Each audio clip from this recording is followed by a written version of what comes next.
નમસ્કાર વિદ્યાર્થી મિત્રો, શ્રી એસએન વિદ્યાલય ઈ લર્નિંગ પ્રોગ્રામમાં ફરી એક વખત આપનું હાર્દિક સ્વાગત છે.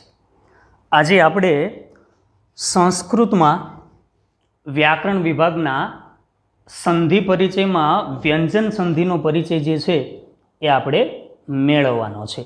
ગયા લેક્ચરમાં આપણે સંધિમાં સ્વર સંધિ, એના સ્વરો અને વ્યંજનો વિશેનો આપણે પ્રાથમિક પરિચય જે છે એ મેળવો. તો આજે આપણે વ્યંજન સંધિની વાત કરવાના છીએ. તો વ્યંજન સંધિ એટલે શું? તો કે બે વ્યંજનોના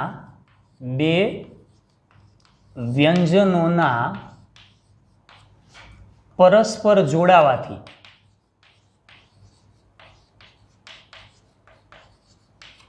જે ધ્વનિ વિકાર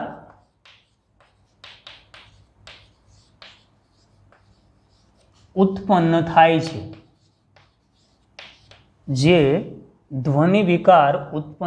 છે, તેને વ્યંજન સંધિ કહે છે.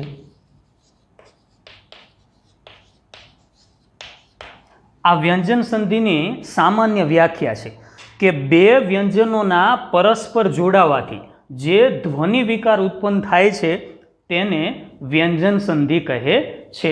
હવે વ્યંજન સંધિમાં એટલે કે વ્યંજનોનો આપણને પ્રાથમિક પરિચય હોવો જોઈએ કે વ્યંજનો ક થી લઈને જ્ઞ સુધીના એ વ્યંજનો એ આપણને ખબર છે. આગળના કયા ધોરણમાં તમે એનો પ્રાથમિક પરિચય એ વ્યાકરણ વિભાગમાં મેળવી ચૂક્યા છો. તો આજે એ વ્યંજન સંધિના નિયમ સહિત કઈ કઈ બાબતો છે એને આપણે ખાસ કરીને ધ્યાનમાં લેવાની છે. તો એના કેટલાક નિયમો છે એ આપણે ઉદાહરણ સહ એને સમજવાનો પ્રયત્ન કરીએ કે વ્યંજન સંધિમાં કઈ બાબતો જે છે ખાસ કરીને એ વિદ્યાર્થીઓએ ધ્યાનમાં લેવાની. તો હવે જો અહીંયા છે કે નંબર 1 કે પદને અંતે મ પછી જો કોઈ પણ વ્યંજન આવે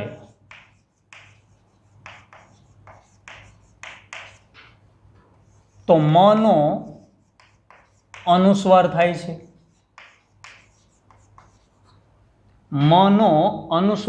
છે. અને જો કોઈ પણ સ્વર આવે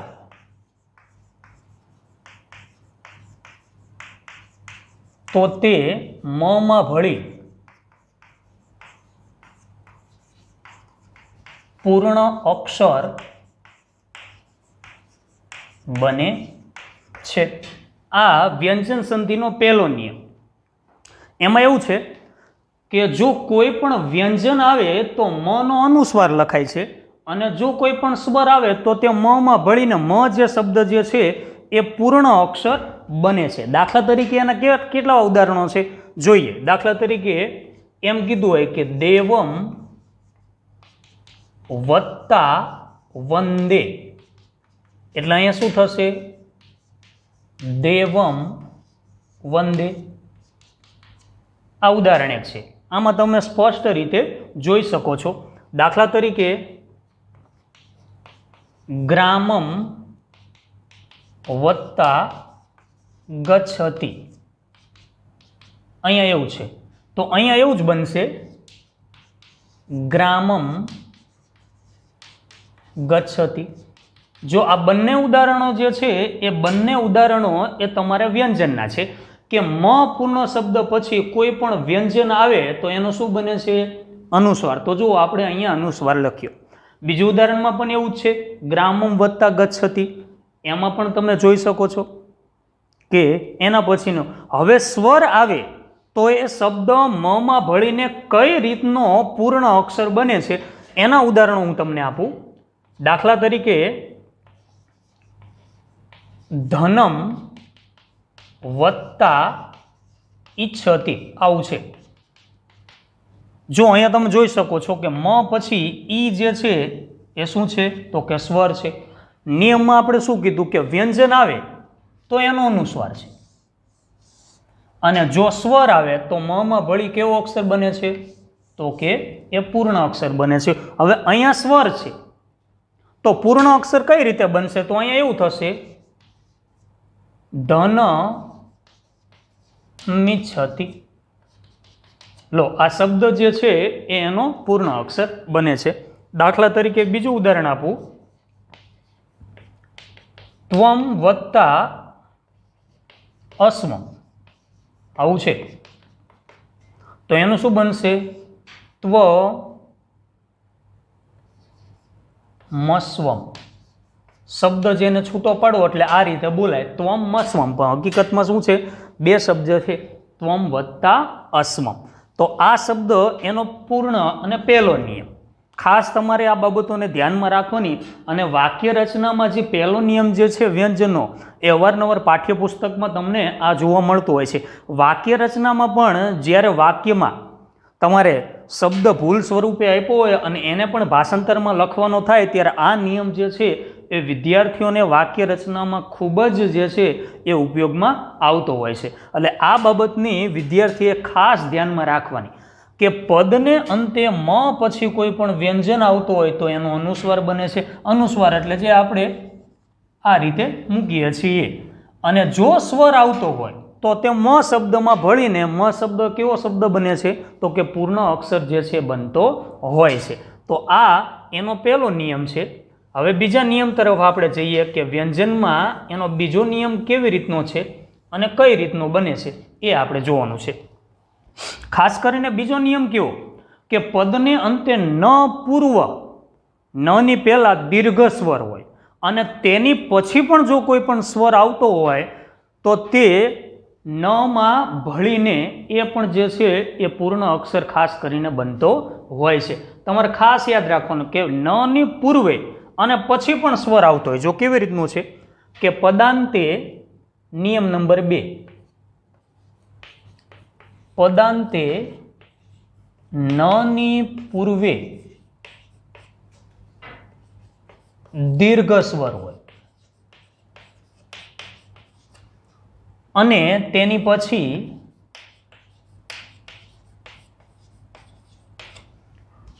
સ્વર આવતો હોય, તેની પછી પણ શું આવતું હોય? સ્વર આવતો હોય, તો તે ન માં ભળી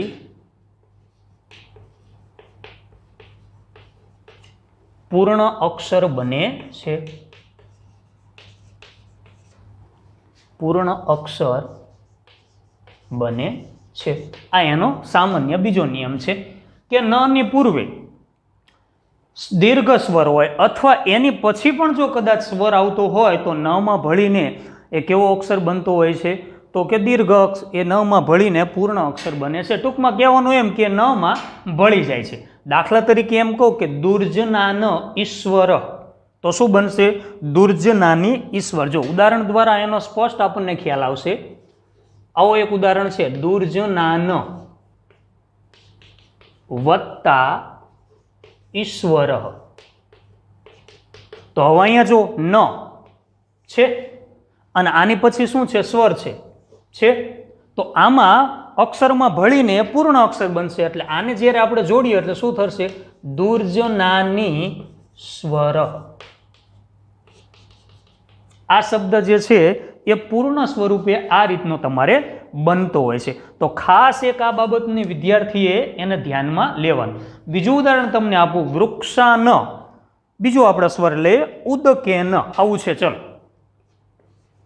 વૃક્ષાન વત્તા ઉદકેન, એટલે હવે શું થશે? ઉ જે છે એ નીકળીને શેમાં? ન માં આમાં ભળી જશે। શું થશે?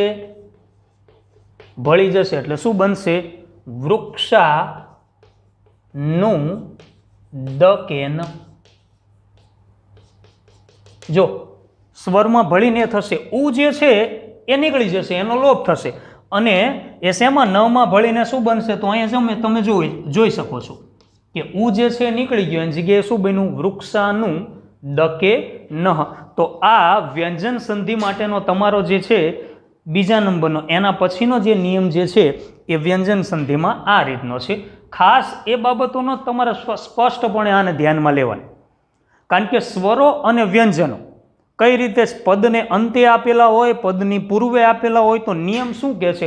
પદની પાછળ આપેલા હોય અને જો શરૂઆતમાં સ્વર થતો હોય, સામાન્ય રીતે આપણે જ્યારે વ્યાખ્યા જોઈ હતી સંધિની કે પહેલા વર્ણનો છેલ્લો શબ્દ અને બીજા વર્ણનો પહેલો શબ્દ જ્યારે એકબીજાની પાસે આવી જાય, પાસે આવી જાય અને ત્યારે જે ધ્વનિ વિકાર ઉત્પન્ન થતો હોય એ સામાન્ય દ્રષ્ટિએ શું બનાવતું હોય છે? સંધિ એ બનતું હોય છે. અને દરેક શબ્દમાં તમે જોઈ શકો છો, પાઠ્યપુસ્તકમાં જ્યારે આપણે ગદ્ય અને પદ્યની વાત કરશું ત્યારે જે વાક્યરચના જે છે એ વાક્યરચનામાં જ્યારે ડબલ શબ્દ એક સાથે જોડાયેલા હોય અને ત્યારે શબ્દ કેવી રીતનો છૂટો પડે છે એ સંધિ છે. કારણ કે દરેક શબ્દની સંધિ જે છે એ નિશ્ચિત જ હોય છે.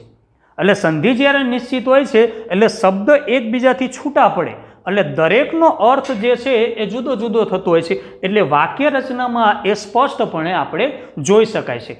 એટલે વિદ્યાર્થીઓને ખાસ કે સંધિ વિશેનો જે પરિચય જે છે એ સામાન્ય રીતે એને રાખવો ખૂબ જ જરૂરી બને છે, જેથી કરીને પાઠ્યપુસ્તકમાં જ્યારે વાક્ય રચના કોઈ પણ પ્રકારની આપેલી હોય અને ત્યારે જે તે પદ સંધિ દર્શાવતું હોય ત્યારે આપણને સ્પષ્ટપણે એનો ખ્યાલ આવતો હોય છે કે આ બાબત એ આ પ્રકારની સંધિ જે છે એ અહીંયા દર્શાવતું હોય છે. તો જે છે પહેલો નિયમ અને આ એના પછીનો બીજો નિયમ છે.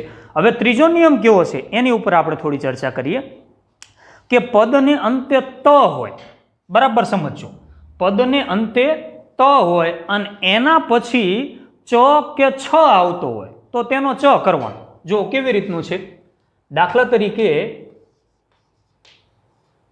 પદાંતે ત પછી, ખાસ યાદ રાખવાનો, પદાંતે એટલે કે પદને અંતે ત પછી ચ કે છ આવતો હોય, ચ કે છ આવતો હોય, ચ હોય તોય ભલે અને છ હોય તોય ભલે, તો એનું શું કરવાનું રહે છે? તો તેનો ચ એ કરવો. આ સામાન્ય જે નિયમ છે એ આ રીતનો છે કે પદને અંતે ચ આવતો હોય તોય ભલે અને છત્રીનો છ આવતો હોય તોય ભલે, તો એ બંને શબ્દનો લોપ થાય છે, એની જગ્યાએ શું મુકાય છે? ચ મુકાય છે. દાખલા તરીકે ઉદાહરણ તમને આપું, યાવત વત્તા ચક્રમ, ચલો આવું છે તો હવે અહીંયા શું બનશે જોજો, યાવત વત્તા ચક્રમ એટલે શું થશે? તો અહીંયા જો ત પછી કયો શબ્દ છે? ચ આપેલો છે. હવે ચ હોય તોય ભલે ને છ હોય તોય ભલે, એનો શું કરવાનો છે? ચ. અહીંયા એક ચ આપેલો જ છે અને એક ચ જોડાશે એટલે ડબલ થઈ જશે, શબ્દ બેવડાશે. શું થશે? યાવત ચક્રમ. જો શબ્દ બેવડાય એટલે આ રીતનો એ તમારે ખાસ કરીને અહીંયા જોવા મળશે. બીજું ઉદાહરણ લો એટલે એનો વિશેષ તમને પરિચય મળશે. બીજું ઉદાહરણ એવું છે, મહત વત્તા છત્રમ. ચલો આવું છે. હવે મહત છત્રમ, અહીંયા જો ચ છે, અહીંયા બીજો શબ્દ આવ્યો છ. હવે અહીંયા બંને અલગ અલગ છે, અહીંયા શબ્દ બેવડાય એટલે તમને જોડાક્ષર શબ્દ બન્યો એટલે એવું લાગે. હવે અહીંયા શું થશે જોજો તમે, મહ છત્રમ, અહીંયા સ્પષ્ટપણે એ તમને ખ્યાલ આવશે. કારણ કે અહીંયા એવું છે કે છ જે ત જે છે એ નીકળીને શું અહીંયા બનશે? ચ બનશે. અહીંયા એક ચ તો હતો જ એટલે ડબલ ચ જે છે ત્યાં તે બેવડાયેલા. એટલે આ બાબતે ખાસ એ વિદ્યાર્થીએ યાદ રાખવી. પ્રમાણમાં આ નિયમ છે એ બીજા નિયમ કરતાં થોડો સહેલો છે. ફક્ત એ જ યાદ રાખવાનું કે ત પછી ચ કે છ આવે તો તેનું શું કરવાનું થશે? તો એનો એ આપણે ચ કરવાનો હોય છે. આવો નવો એક નિયમ બીજો છે, જો કેવી રીતનો નિયમ છે એને પણ આપણે ઉદાહરણ સહ સમજવાનો પ્રયત્ન કરીએ. એવો ને એવો બીજો નિયમ છે કે પદને અંતે ત પછી ન કે મ આવતો હોય, ન કે મ આવતો હોય તો તેનો ન જ કરવાનો છે. જો શું છે કે પદને અંતે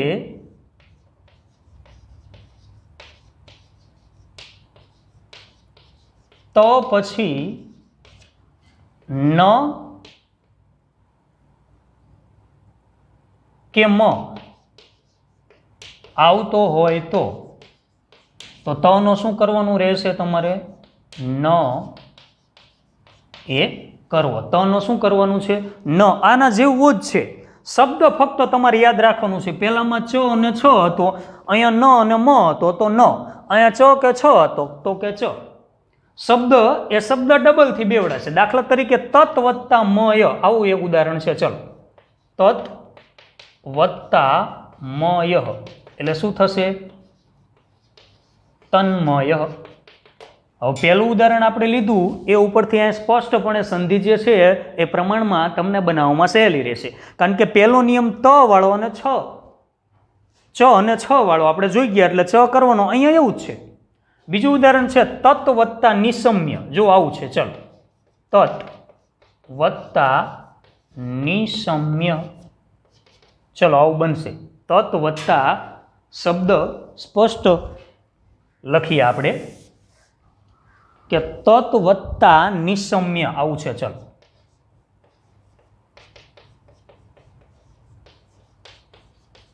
હવે જોઈ શકો છો તમે.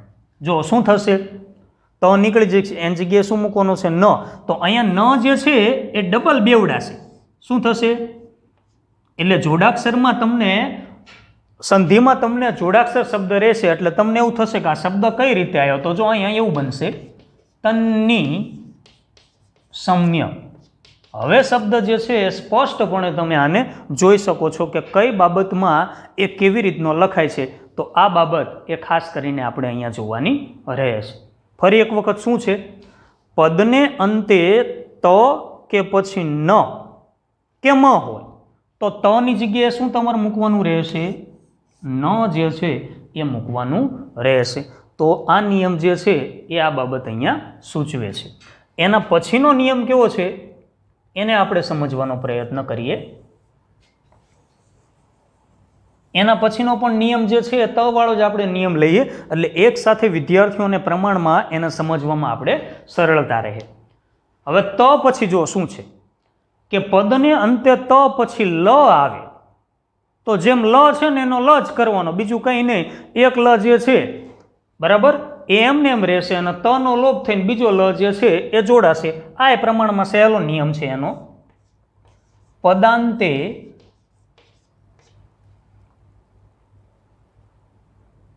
ત પછી લ આવતો હોય તો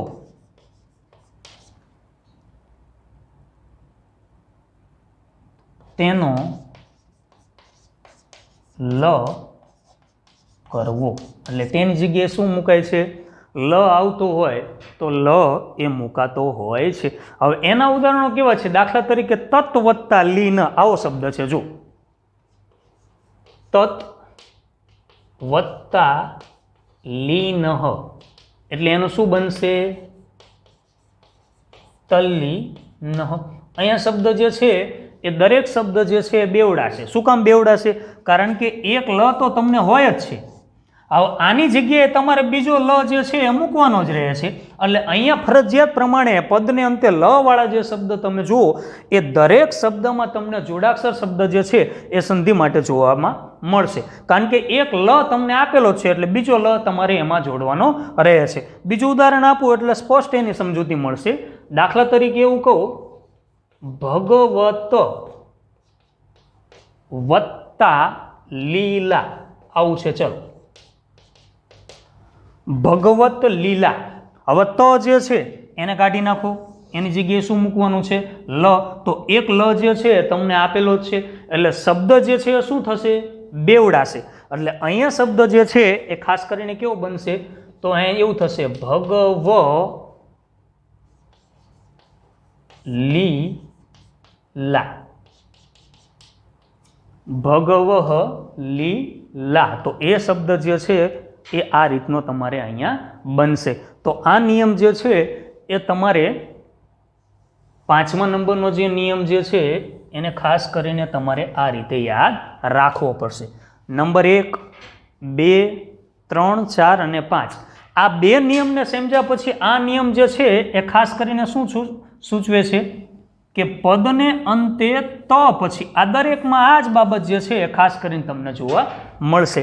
તો આ નિયમો જે છે 3 એ પ્રમાણમાં તમને ખૂબ જ સરળતા રહે એવા નિયમો છે. અને આ બાજુનો નિયમ છે એ મહત્વનો. એમાં ખાસ કરીને આ મેં તમને શરૂઆતમાં જ કીધું કે મ અનુસ્વાર ક્યારે મુકાય, મ શબ્દો ખોડો ક્યારે મુકાય, શબ્દમાં મ શબ્દ છે ક્યારે ભળી જાય, તો આ બાબતો જે છે વિદ્યાર્થીએ ખાસ કરીને અહીંયા ધ્યાનમાં એ લેવાની હોય છે. એટલે ખાસ આ નિયમ એ વિદ્યાર્થીઓએ ખૂબ જ જરૂરી, કારણ કે અવારનવાર પાઠ્યપુસ્તકમાં જે છે વાક્ય રચનામાં મ સ્વર, એમાં અનુસ્વાર વળો અને પૂર્ણ અક્ષર, મ શબ્દ ખોડો અક્ષર કેવી રીતનું લખાય છે એ બાબતે ખાસ કરીને આમાં એ દર્શાવેલી હોય છે. તો વિદ્યાર્થીએ ખાસ પોતાના પ્રેક્ટિસ બુકમાં આ દરેક નિયમો લખી લેવા. શરૂઆતમાં વ્યંજન સંધિની વ્યાખ્યા લઈ લેવી, પછી એનો નિયમ સહિત એના ઉદાહરણો છે એ લખી લેવા દરેકના, અને વધારેમાં વધારે આવા જ ઉદાહરણોની પ્રેક્ટિસ જે છે એ વિદ્યાર્થીઓ અહીંયા કરવાની રહેશે. કારણ કે સંધિમાં એવું છે કે જેટલું તમે લખો અને જેટલા જ શબ્દ આપેલા હોય એના નિયમ પ્રમાણે તમે છૂટા પાડો, એટલે સંધિ જે છે એ વિદ્યાર્થીને પ્રમાણમાં છૂટી પાડવાની હોય તોય ભલે કે સંધિ જોડવાની હોય તોય ભલે, એ પ્રમાણમાં સરળતા રહેશે. સંધિ છે એ વાંચીને કોઈ દિવસ યાદ ન રહે. વધારેના વધારે પોતાની તમારે પ્રેક્ટિસ બુકમાં એના ઉદાહરણો લખો તો જ સંધિ જે છે એ વિદ્યાર્થીઓને સરળતાથી યાદ રહેતી હોય છે. એ પછીના હજી ફરી પાછા બે નિયમો જે છે એને પણ આપણે સમજવાનો પ્રયત્ન કરીએ. કેવી રીતના છે તો એ આપણે જોઈએ.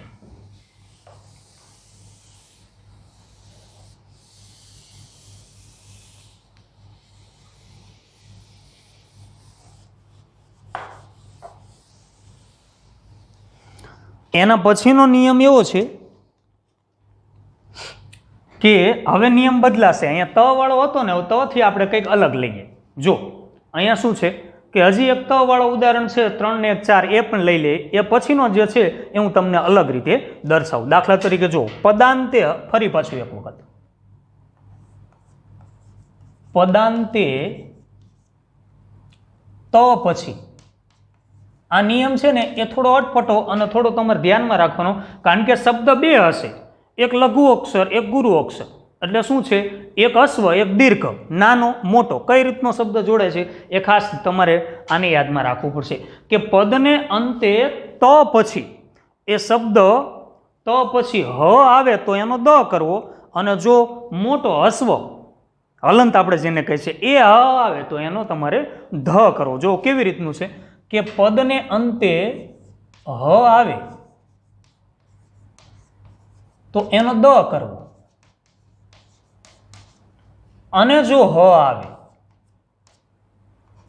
તો એનો તમારે ધ કરવો. બે એક જ છે, પણ શબ્દ તમારે ફક્ત ઓળખવાનો છે. કેવી રીતનું એ ઉદાહરણ દ્વારા સમજી એટલે એનો આપણને વિશેષ પરિચય જે છે એને મળશે. દાખલા તરીકે એમ તમને કહું, ઉત વત્તા હારહ, આવો શબ્દ છે. ચલો, ઉત વત્તા હાર એટલે શું અહીંયા બનશે તમારે?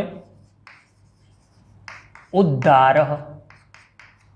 જો હવે શબ્દ કેવી રીતનો છે એ ખાસ કરીને શબ્દ જે છે એ તમારે બેવડાશે. હવે અહીંયા એ જ નિયમ તમને બીજું ઉદાહરણ લઉં, ધર્માત વત્તા હિ, એટલે જો દીર્ઘ શબ્દ આપણે લઈએ. આ શબ્દ જે છે એમને એમ હતો. હવે જો ધર્માત વત્તા હિ એટલે શું થશે? ધર્માદિ. આ શબ્દ એની જગ્યાએ તમારે બેવડાયો એટલે શબ્દ જે છે એવો ને એવો બન્યો. શું થયું? પદને અંતે ત પછી હ આવતો હોય તો દ કરવાનો, અને જો હલંત એટલે શું એને કરવાનો છે? ધ. તો પહેલો શબ્દ એમને એમ છે ઉત વત્તા હાર, તો હ છે એનો અહીંયા આપણે દ લીધો. અને બીજો શબ્દ શું છે? હલંત, એટલે હી છે તો એમ તમારે શું બન્યું છે? ધ છે, એ શબ્દ બન્યો. તો આ બાબતોનો નિયમ છે એ ખાસ તમારે ત પછીના જે નિયમો જે છે એ બાબતો જે છે અહીંયા આપણને સૂચવે છે. હવે આનો એક છેલ્લો નિયમ લઈ લઈએ એટલે વિદ્યાર્થીઓને પ્રેક્ટિસ માટેના નિયમો જે છે એ ખાસ કરીને વ્યંજનના આ રીતના રહેશે. હવે પછીનો નિયમ આપણે કંઈક અલગ લઈએ કે જો પદાંતે ર આવતો હોય, પદાંતે ર પછી ર આવતો હોય તો ર નો લોપ થાય છે. સૌથી સહેલું, સહેલામાં સહેલું શું અહીંયા કીધું છે કે પદાંતે ર પછી કોઈ પણ ર આવતો હોય તો ર નો શું છે લોપ થાય છે, એટલે એનું મતલબ શું છે એ ર ને તમારે કાઢી નાખવાનો રહે છે. દાખલા તરીકે એમ કહું મુનિર વત્તા રાજ્ય, એટલે અહીંયા શું બનશે મુનિ રાજ્ય. બીજું ઉદાહરણ તમને આપું સુનીર સુનુર એમ લો વત્તા રોદીતી, ચલો આવું છે તો અહીંયા શું બનશે સુનુ રોદીતી. સહેલામાં સહેલો નિયમ અહીંયા શું કીધું છે કે પદને અંતે ર પછી, ચલો આ ર છે એ પછી ફરી પાછો કોઈ પણ ર આવતો હોય તો ર નો શું તમારે કરવાનો છે લોપ, એટલે આનો મતલબ શું છે એમાંથી કાઢી નાખવું. એક શબ્દ ર જે છે એ શું થઈ જાય છે નીકળી જાય છે, એટલે અહીંયા ર છે અહીંયા ર છે, જો અહીંયા બે ર છે. અમુક નિયમમાં આપણે શું હતું કે ર બેવડાય, સોરી શબ્દ જે છે એ બેવડાય, અહીંયા એવું હતું. અહીંયા શું છે બે ર ભેગા થયા તો એમાં એકનો લોપ થાય.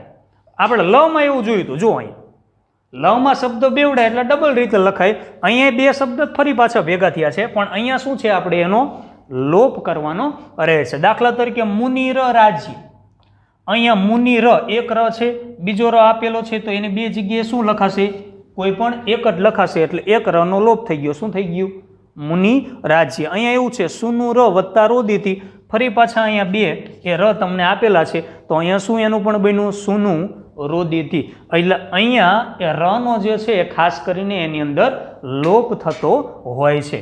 તો વિદ્યાર્થીઓ માટે ખાસ કરીને વ્યંજન સંધિ જે છે એના તમારે આટલા એ નિયમો. આ સિવાય પણ વ્યંજન સંધિના બીજા ઉદાહરણો છે, એ ઉદાહરણો આપણે આવતા વિડીયોમાં ફરી પાછાના નિયમો જે છે આપણે શીખવાનો પ્રયત્ન કરશું. આજના વિડીયોમાં આટલું. ફરી એક વખત શબ્દની સમજ પડે અને દરેક શબ્દ જે છે એ તમારા બ્લેકબોર્ડમાં લખેલો છે સમજાય એ માટે વિદ્યાર્થીઓને ફરી પાછું એક વખત પુનરાવર્તન.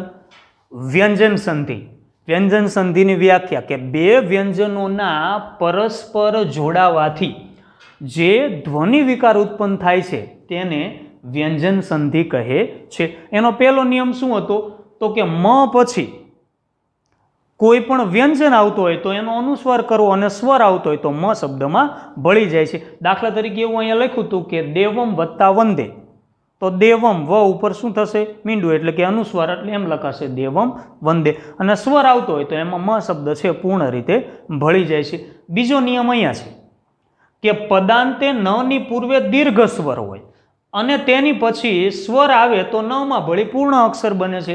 દાખલા તરીકે જો ન પછી ઈ સ્વર, તો અહીંયા શું બન્યું દુર્જનાની સ્વર એની અંદર ભળી જાય. ઈ છે તો અહીંયા ઈ લઈ લેવાનું, અહીંયા ન છે એમને એમ રહ્યો દુર્જનાની.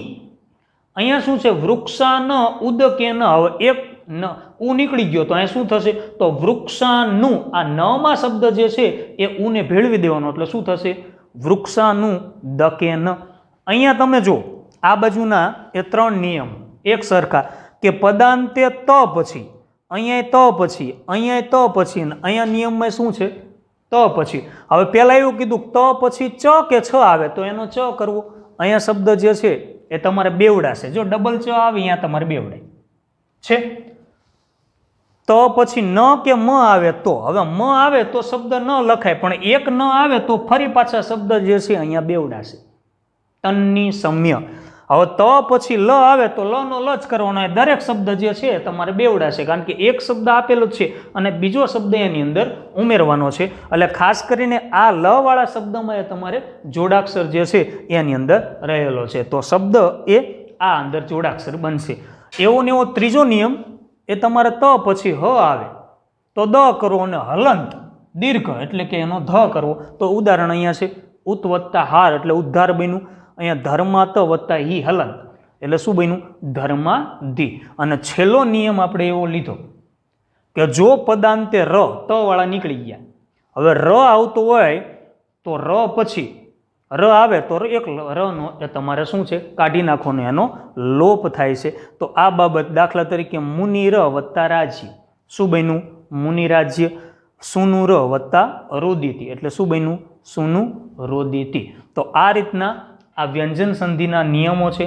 ફરી એક વખત વિદ્યાર્થીએ ખાસ પોતાની પ્રેક્ટિસ બુકમાં વ્યંજન સંધિની સામાન્ય વ્યાખ્યા, એના નિયમો, એના ઉદાહરણો એ લખીને વધારેના વધારે ઉદાહરણો જે છે વિદ્યાર્થીઓએ પોતાની પ્રેક્ટિસ બુકમાં પ્રેક્ટિસ કરવાના રહેશે. અને ખાસ કરીને જે સ્વાધ્યાયમાં જે સંધિ આપેલી હોય છે એ સંધિને છૂટી પાડવાનો, વ્યંજન સંધિના હોય તો એ રીતના, સ્વર સંધિના હોય તો એ રીતના, બરાબર છે. તો એ બાબતો જે છે તમારે વિદ્યાર્થીએ જાતે પ્રેક્ટિસ કરવાની રહેશે.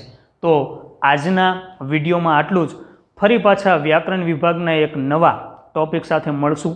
ત્યાં સુધી નમસ્કાર, અસ્તુ, જય ભારત.